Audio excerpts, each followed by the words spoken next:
Online क्लासों में। और चूंकि अपने आज के शेड्यूल के हिसाब से आज और कल हमें 2 दिन हिंदी पढ़नी है, उसके बाद वापस इंग्लिश का नंबर आएगा। चलिए, हम पिछली बार हमने पढ़ा था, भूषण का पाठ पढ़ रहे थे। और जैसा कि मैंने आपको भूषण के बारे में पहले से मैंने आपको बता दिया था कि भूषण एक वीर रस के कवि है, जिन्होंने सरजा शिवाजी के बारे में बहुत बेहतरीन लिखा था। और आज जो 3 पद है, 3 पदों में आपको अतिशयोक्ति लगेगी, बहुत ऊंची तारीफ कर ली है शिवाजी की। परंतु इस तीनों पद्यों में यदि इस कविता का नाद सौंदर्य देखें, नाद सौंदर्य का मतलब जिन शब्दों का इस्तेमाल किया गया है, मैंने आपको पहले ही बताया था कि वीर रस की कविता के लिए आपको उचित शब्दों का प्रयोग करना होगा, तो ही आप पे जोश पैदा होगा। तो यहाँ पर इस तीनों पद्यों में नाद सौंदर्य है, अर्थात कि ऐसे शब्दों का इस्तेमाल किया गया है जिन शब्दों से एक अपने आप में जोश पैदा हो, जिससे कहा जा सकता है कि वीर रस की कविता हो। अब श्रृंगार रस के शब्दों को लेकर आप वीर रस की कविता कभी नहीं लिख सकते हैं। यहाँ पर देखिए आपके सामने पद्यांश 3rd, 4th एंड 5th आपको स्पष्ट दिख भी रहा होगा। सबसे पहले मैं ये लेता हूं पद्यांश 3, मैं पढ़ रहा हूं पहले। तेरे ही बुझानी पर भूतल को बार, कहिबे को शेष दिगनाग हिमाचल है। तेरो अवतार जग पोषण भरनहार, कछु करतार को न मदी अमल है। साहित्य ने सर्जा समस्त शिवराज कवि, भूषण कहत जीवो तेरो ही सफल है। तेरो करबाल करे मलिच्छन को काल, बिन काज को काल बदनाम है। यहाँ पर देखिए कवि क्या कह रहा है, कवि क्या कहना चाहता है, थोड़ा इस चीज को थोड़ा आप लोग समझ लीजिए। तेरे ही बुझानी पर भूतल को भार, बुझानी का मतलब होता है बुझा, हाथ। तेरे ही बुझानी पर भूतल को भार, भूतल का मतलब ये पूरी धरती है, भूतल का मतलब पूरी धरती। तेरे ही बुझानी पर भूतल को भार, इस पद्यांश में कवि भूषण कहते हैं कि तेरे ही बुझाओ के ऊपर इस पूरे संसार का भार है। किसके बुझाओ के ऊपर? सर्जा शिवाजी की बुझाओ के ऊपर इस पूरे संसार का भार है, भूतल का भार है। कहिबे को, कहिबे को का मतलब होता है कहने को, तो कहिबे को शेष, शेष का मतलब शेषनाग, समझ ले जाए इसे। शेष का मतलब शेषनाग, हमारी पुरानी मान्यताओं के अंदर की धरती शेषनाग के फन के ऊपर टिकी हुई है। दिगनाग, दिगनाग का मतलब होता है कि इस धरती की चारों दिशाओं में जो 4 हाथी हैं, उन्होंने क्या कर रखा है, इस धरती को संभाल के रखा है। हिमाचल है, क्या कह रहा है देखिए, तेरे ही बुझानी पर भूतल को भार है, अर्थात कि है शिवाजी तेरे ही बुझाओ के ऊपर इस पूरे संसार का भार है। कहने को तो, कहिबे को, कहने को तो शेष दिगनाग हिमाचल है। कहने को तो ये कहा जाता है कि धरती का भार हिमालय ने, दिगनाग ने या शेषनाग की फन पर इन्होंने धरती के भार को संभाला हुआ है। पर सही कहा जाए तो इस पूरी धरती का भार किसके ऊपर है?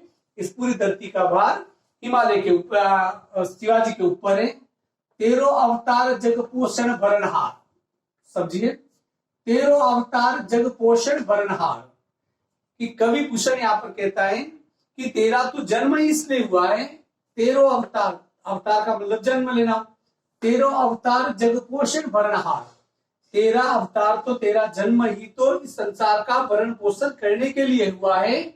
कछु करतार को न मदी अबल है, करतार का मतलब होता है ईश्वर, को न मदी, मदी का मतलब उसमें अमल है। कछु करतार को न मदी अमल है, अर्थात कि तेरा जन्म तो इस धरती का पालन पोषण करने के लिए हुआ है, इसमें ईश्वर का कोई खास लेना देना नहीं है। मतलब कि संसार का जो भरण पोषण है वो ईश्वर नहीं कर रहा है, इस संसार के भरण पोषण के लिए तो खुद शिवाजी को ही इस धरती के ऊपर भेजा गया है। शाही तने, शाही का मतलब शाह, उनके पिताजी का नाम था। तने, तने का मतलब पुत्र, शाही तने सर्जा, मतलब शाह के पुत्र सर्जा, सर्जा किसकी उपाधि थी? शिवाजी की उपाधि थी, शिवाजी को सर्जा कहा जाता था। ताही तने सर्जा समत शिवराज कवि, समर्थ का मतलब समर्थ। कवि कहता है कि सहा का पुत्र जो सर्जा जो शिवाजी है वो इन सभी चीजों के लिए क्या है, समर्थ है। कैसे, किसके लिए? भूषण कहत जीवो तेरो ही सफल है, भूषण कहत जीवो तेरो ही सफल है। कवि भूषण कह रहा है कि हर प्रकार से जो समर्थ है वो कौन है? सर्जा शिवाजी है। और कवि भूषण कह रहे कि जीवन जीना तो तेरा ही सफल है। क्यों? क्योंकि वो जीवन नहीं जो दूसरों के काम ही आए, और शिवाजी का जीवन सबके लिए काम आया है। इसलिए भूषण कहे तो जीवो तेरो ही सफल है कि कवि भूषण कहते हैं इसलिए इस धरती पर जीना तो सिर्फ तेरा ही सफल है। तेरो करबाल करे मलेच्छन को काल, करबाल का मतलब तलवार। तेरो करबाल करे मलेच्छन को काल, मलेच्छन का मतलब जो मुगल होते थे उन्हें कहा जाता था मलेच्छ। मलेच्छ, मुगलों को मलेच्छ कहा जाता था। तेरो करबाल करे मलेच्छन को काल, कि जो तेरी तलवार है वो क्या करती है? जो मलेच्छ है, जो मुगल है, उनका संहार करती है, अर्थात कि इन्हें मौत के घाट उतारती है। बिन काज होत काल बदनाम में, लोगों ने तो यमराज को ऐसे ही बदनाम कर रखा है। अर्थात कि धरती पर मारने का काम यमराज भी करते हैं। इस धरती पर मारने का काम, मलेच्छों को मारने का काम, मुगलों को मारने का काम कौन करता है? सरदार करता है, शिवाजी करते हैं, उनकी तलवार करती है। यमराज तो किसी प्रकार से फालतू में बदनाम है। देखिए यहाँ पर कई मौकों पर कवि ने अपने इस पद्य में अतिशयोक्ति अलंकार के माध्यम से शिवाजी को ईश्वर से भी ऊपर मान लिया है। जो ईश्वर धरती का पालन पोषण करता है उससे बढ़कर शिवाजी, क्योंकि शिवाजी भरण पोषण के लिए उन्होंने अवतार लिया है। ये कहा जाता है कि धरती शेष था, दिग्नाग हिमाचल पे टिकी हुई है, हिमालय पे टिकी हुई है, परंतु यहाँ पर कहा गया है कि ये इसका पूरा भार किसके हाथों पे है? शिवाजी के हाथों पर है। तो इसमें अतिशयोक्ति से परे जाके इसमें वर्णन किया गया है। अब देखिए ये आगे ये जो चौथा पद्यांश है, ये नाद सौंदर्य का बहुत ही अच्छा उदाहरण है। नाद सौंदर्य का मतलब ये जोशीला है। जैसे कि आपने मंच पर कई सारे लोगों की, जैसे हरिओम पवार जैसे लोगों की आपने जोशपूर्ण ओजपूर्ण कविता सुनी होगी, ये उस कैटेगरी की है। हाँ, भाषा बहुत पुरानी है, ये थोड़ी प्रॉब्लम हो सकती है। देखिए पद्यांश नंबर 4, इंद्र जिम जम्ब पर बाढ़व जो अम्ब पर। इसमें बहुत सारी कहानियां हैं, मतलब समझ लीजिए बहुत सारी कथाओं की तरफ, पौराणिक कथाओं की तरफ कवि ने इशारा किया है। हर लाइन में कथा है। इंद्र जिम जम्ब पर बाढ़व जो अम्ब पर, रावण सदम्ब पर रघुकुल राज है। यहाँ पर देखिए नाद सौंदर्य, जम्ब, अम्ब, सदम्ब, ये इस कविता को एक ट्यूनिंग देते हैं, नाद देते हैं, जिससे कि बहुत अच्छे ढंग से गाया जा सकता है। रावण सदम्ब पर रघुकुल राज है, कौन वारी वाह पर शंभु रत्ती नाह पर, जियो शस्त्र बाहु पर राम द्विजराज है। यानी तो सब जगह पर का इस्तेमाल किया है, जिसके माध्यम से नाद सौंदर्य पैदा किया है। दावा द्रुम दंड पर, चीता मृगजुंड पर, भूषण वितुंड पर जैसे मृगराज है। फिर देखिए द्रुम दंड, मृगजुंड, वितुंड, ये जो लास्ट का जो इसके, यदि आप इन शब्दों को देखा जाए, अक्षरों को, इन लेटर्स को, शब्दों को देखा जाए तो दंड दंड ड की जो इसका जो नाद सौंदर्य पैदा हो रहा है। तेजतम अंश पर, तेजतम अंश पर, कान जिब कंस पर, यो मलेच्छ वंश पर शेर शिवराज है। यहाँ पर भी देखिए अंश, कंस, वंश, अर्थात कि इस पद्यांश के हर भाग में नाद सौंदर्य का बहुत ही ज्यादा क्या किया गया है, इसका ध्यान रखा गया है। देखिए इसे क्या कह रहा है। इंद्र जिम जम्ब पर, जिम का मतलब जैसे, जम्ब का मतलब जम्बासुर एक राक्षस था, इंद्र ने उस राक्षस का वध किया था। इंद्र जिम जम्ब पर, बाढ़व जो अम्ब पर, बाढ़व का मतलब होता है, इसको कहते हैं बड़वानल, बड़वानल का मतलब होता है पानी में लगने वाली आग। अब आप कहोगे पानी में भी आग लगती है, हाँ पानी में आग लगती है, उसकी गहराई में हम नहीं जाएंगे, पर उसे बड़वानल कहते हैं। बाढ़व जो अम्ब पर, अम्ब का मतलब होता है जल, पानी, ध्यान रखना मैंने इधर अर्थ लिख दिया है, अम्ब का मतलब जल। इसमें भूषण क्या कह रहे हैं, देखिए इस पद्यांश में भूषण कह रहे हैं कि जिस प्रकार इंद्र किसके ऊपर भारी पड़े, इंद्र जिम जम्ब पर, इंद्र जम्बासुर के ऊपर भारी पड़े, मतलब कि जम्बासुर का वध किया। बाढ़व जो इम्ब पर, इसी प्रकार जो बड़वानल होती है, पानी में लगने वाली आग है, जो किसको नुकसान पहुंचाती है, अम्ब पर, वो भारी पड़ती है पानी के ऊपर। रावण सदम पर, सदम का मतलब घमंड से युक्त, रावण सदम्ब पर रघुकुल राज है, रघुकुल का राज का मतलब राम। ठीक इसी प्रकार रावण जैसे अभिमानी व्यक्ति के ऊपर कौन भारी पड़ा है, राम भारी पड़े। राम ने क्या किया था कि अभिमानी रावण का वध किया था। तो इंद्र जो हावी है जम्बासुर पे, बड़वानल हावी है जल के ऊपर, रावण सदम पर रघुकुल राज है। इसी प्रकार रावण के ऊपर कौन हावी है, रावण के ऊपर भारी कौन है, रघुकुल राज राम है। पौन बारी वाह पर, पौन बारी वाह पर, पौन का मतलब होता है पवन, हवा, पौन का मतलब पवन, लिख दिया है हवा। बारी वाह बादल, ध्यान रखना क्लिष्ट शब्द है, बादल का पर्यायवाची है। बारी वाह का मतलब होता है बादल। पौन बारी वाह पर, पवन किसके ऊपर भारी है, बादलों के ऊपर, क्योंकि बादल कितने भी काले घने बादल यदि आ जाए और तेज हवा यदि चल पड़ती है तो वो बादल सब क्या हो जाएंगे, बिखर जाएंगे, बिन बारिश के वो निकल जाएंगे।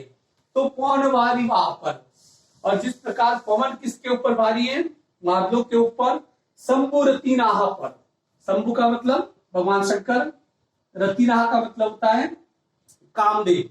रति कामदेव की पत्नी का नाम रति है, नाहा का मतलब जैसे रति का मतलब कि कामदेव की पत्नी और नाहा का मतलब पति, तो रति का पति रतिनाहा कौन था, कामदेव।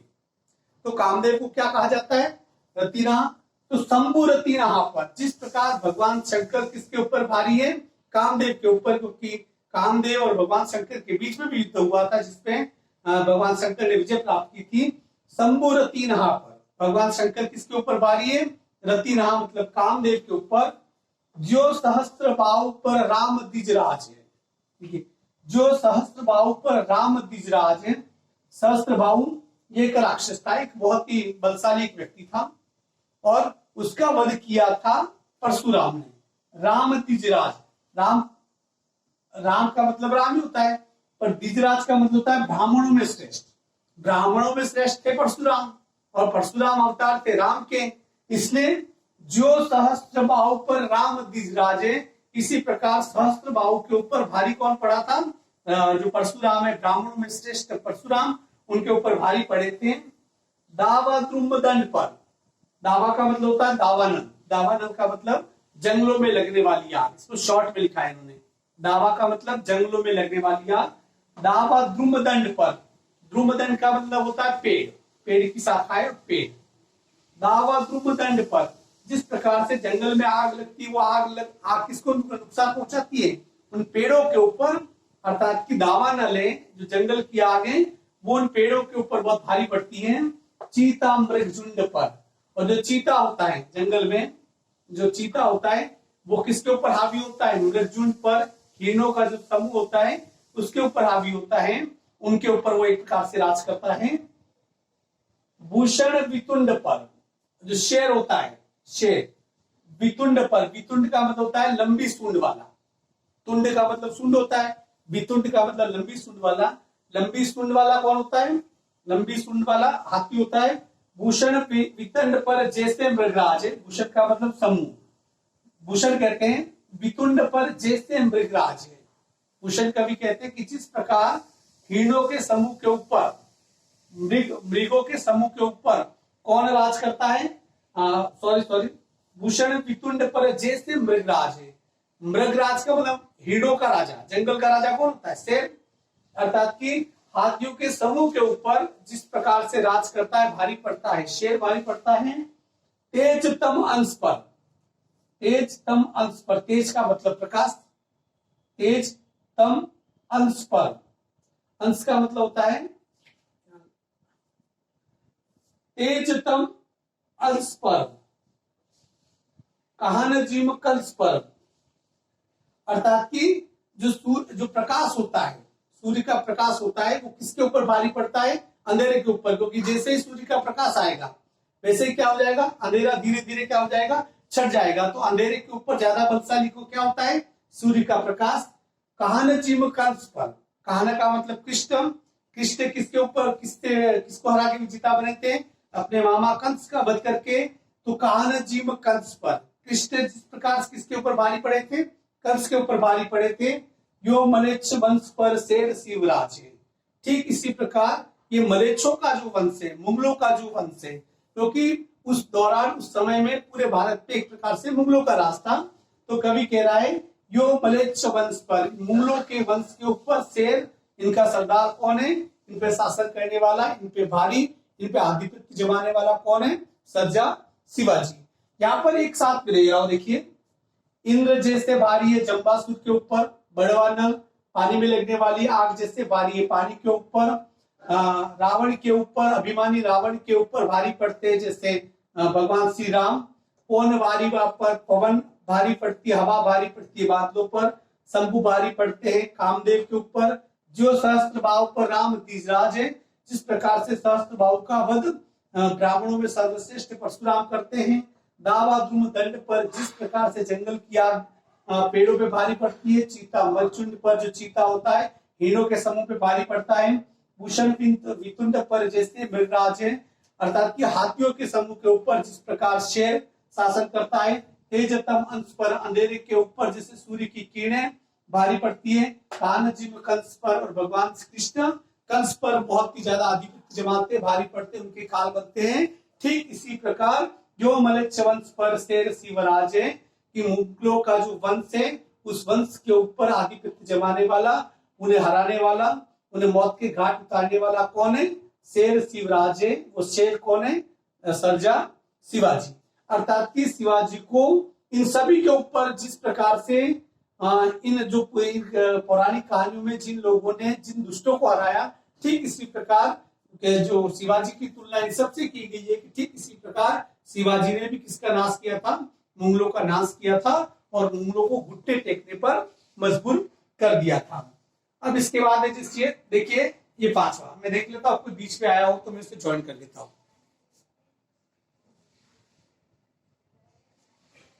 हाँ, अब पैसेज नंबर 5, इसमें भी इस पद्यांश में भी देखिए 1 2 3 4 2 है। ये भी बहुत इजी है, बस भाषा को थोड़ा समझ लेना।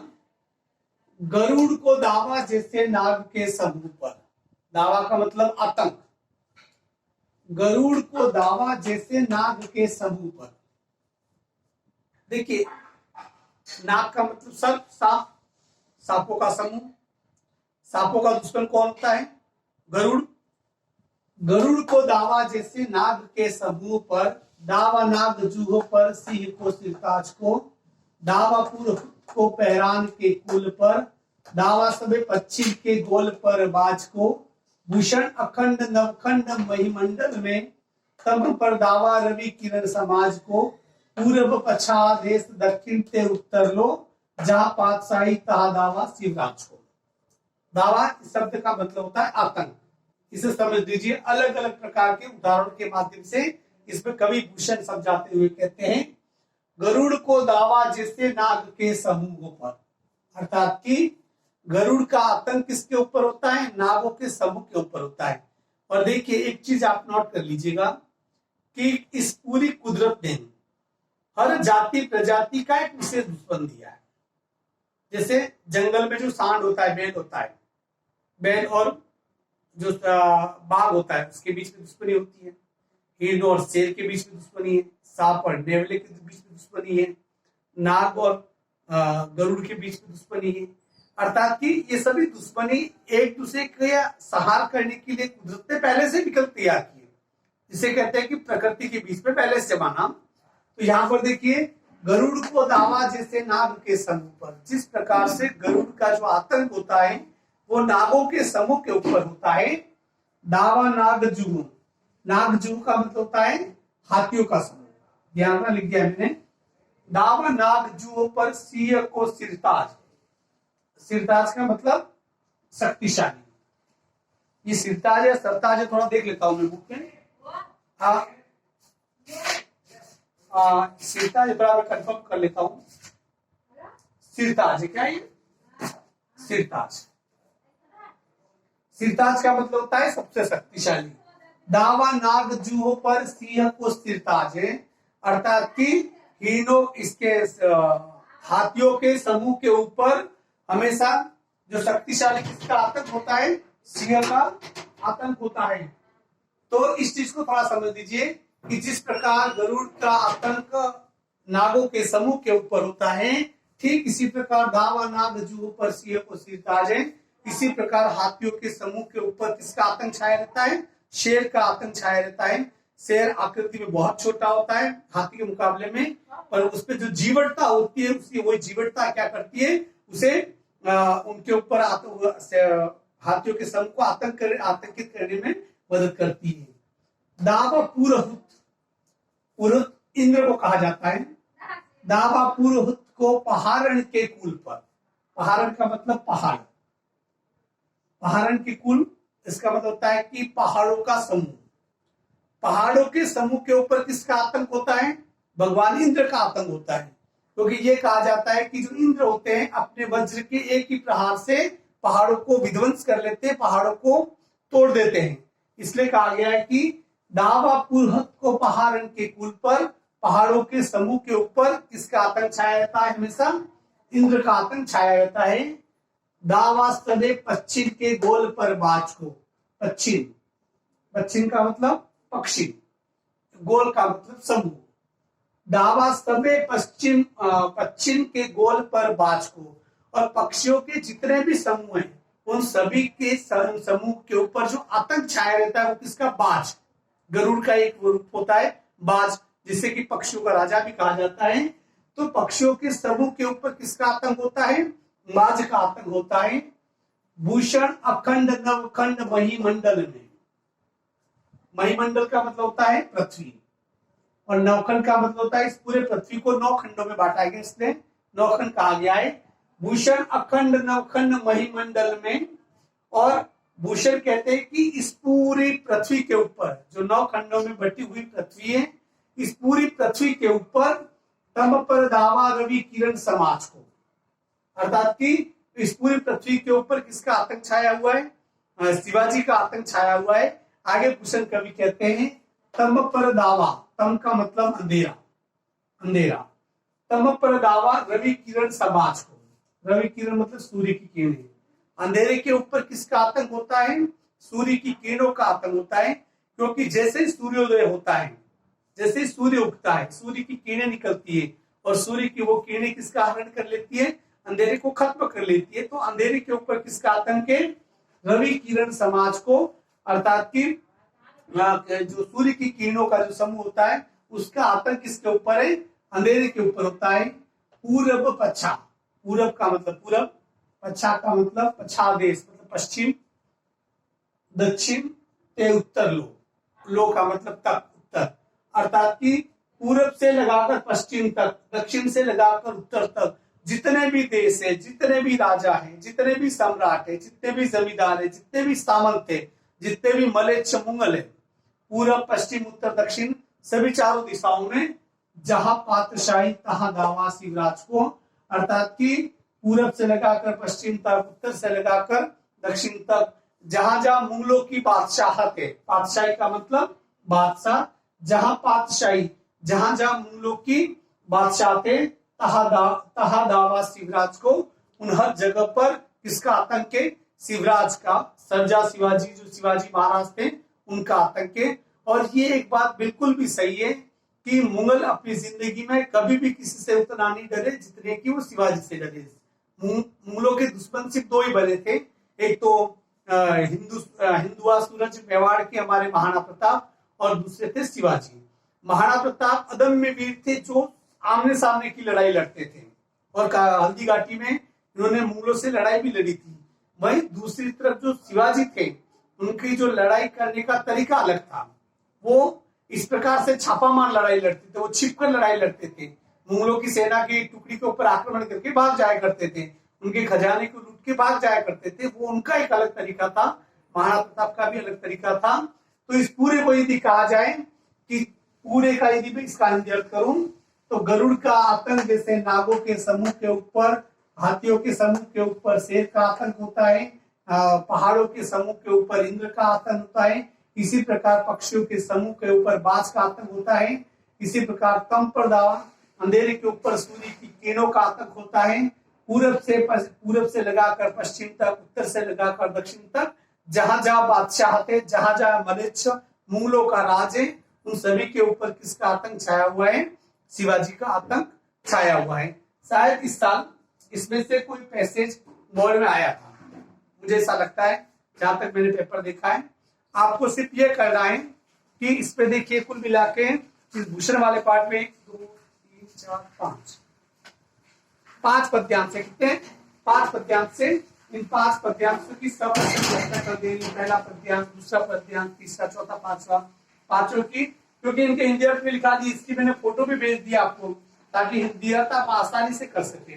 देखिए मैं अभी आपको बताऊं, आप में से कई लोग ये कोशिश करेंगे कि गाइड में देख के लिख देंगे, तो फिर इसका मतलब पढ़ाने का मेरा औचित्य खत्म हो गया, क्योंकि गाइडें तो आपके पास पिछले 2 साल से है, कोई मतलब नहीं। यदि गाइड से आप कर भी लोगे तो ये हो सकता है कि इस पैसेज का अर्थ आपको आ जाएगा, पर हिंदी साहित्य में कोई भी नई चीजें आपके सामने आएगी तो उसका अर्थ आप कभी नहीं कर पाओगे। मतलब हिंदी का मतलब ये होता है कि सिर्फ जो पढ़ा है उसका अर्थ ही नहीं आना चाहिए, ऐसा जो भी आने वाले समय में आपके सामने नया आ जाए, जो आपने पढ़ा नहीं हो, उसका यदि आपको अर्थ करना हो तब आप क्या करोगे? तो इसके लिए प्रोसेस है, आप इस किताब को लेके बैठ जाना, किताब को लेकर थोड़ी देर कभी 5 मिनट,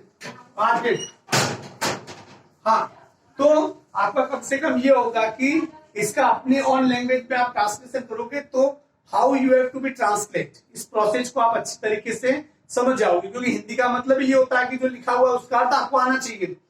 इंग्लिश तो नहीं है कि ट्रांसलेशन की जरूरत पड़े, पर आपको नहीं आता है, क्योंकि आपने से आप हमेशा बैसाखी के सहारों पे जिंदा रहे, इसलिए ये सभी जितने भी पद्यांश हैं उनके अर्थ कर दोगे तो इसमें से फिर एक भी प्रश्न ऐसा नहीं है जो आप नहीं कर सकते हो, बहुत ही इजी वे में ये आप कर सकते हो। भूषण की इस कविता का सबसे जो प्रमुख, जो मेरी दृष्टि में सबसे जो प्रमुख इसका यूज था या प्रमुख विशेषता थी, इस पूरी पद्यांश में नाद सौंदर्य इस कविता को गाया जा सकता है, वीर रस की भरी हुई कविता है, और इसमें उन्होंने शिवाजी को ईश्वर से भी ज्यादा शक्तिशाली बताया है, और एक प्रकार से जो मुगल बादशाह जो मलेच्छ होते हैं उनको इनका काल बताया गया है। जिन कविताओं में जैसे इस पद्यांश में और इस पद्यांश में दोनों में नाद सौंदर्य भरपूर इसमें भरा हुआ है। जगह जगह इसमें अनुप्रास अलंकार का और नियुक्ति अलंकार का और कई जगह पर अतिशयोक्ति अलंकार का भी प्रयोग किया है। और वैसे भी आपको अनुप्रास अलंकार का है, उदाहरण अलंकार का है, अतिशयोक्ति अलंकार का है, ये सभी चीजें वैसे भी आपको पता चल जाती है। इसमें यमक और श्लेष अलंकार का प्रयोग किसी भी पद्यांश में नहीं हुआ है। इसलिए आज का आपका होमवर्क ये है कि इन 5 जो पद्यांश है उसकी सब प्रसंग व्याख्या करके आप मुझे व्यक्तिगत मेरे व्हाट्सएप नंबर पे आप भेज देंगे। आज के लिए इतना ही काफी। अभी तक हमने हिंदी साहित्य की जो क्लिष्ट हिंदी है, पुरानी हिंदी, उसकी कविता ली। अब आगे से हम इसकी आधुनिक कविताएं जो सिर्फ हिंदी में लिखी होती है पर जिनके भाव बड़े गहरे होते हैं, हम कल से हम कविताओं को हम लेंगे। उसके बाद फिर से इंग्लिश। आज के लिए इतना ही काफी। धन्यवाद। 40 मिनट होने आ गए क्योंकि अभी जूम ऐप से ये बंद कर देगा। Have a nice day. Thank you.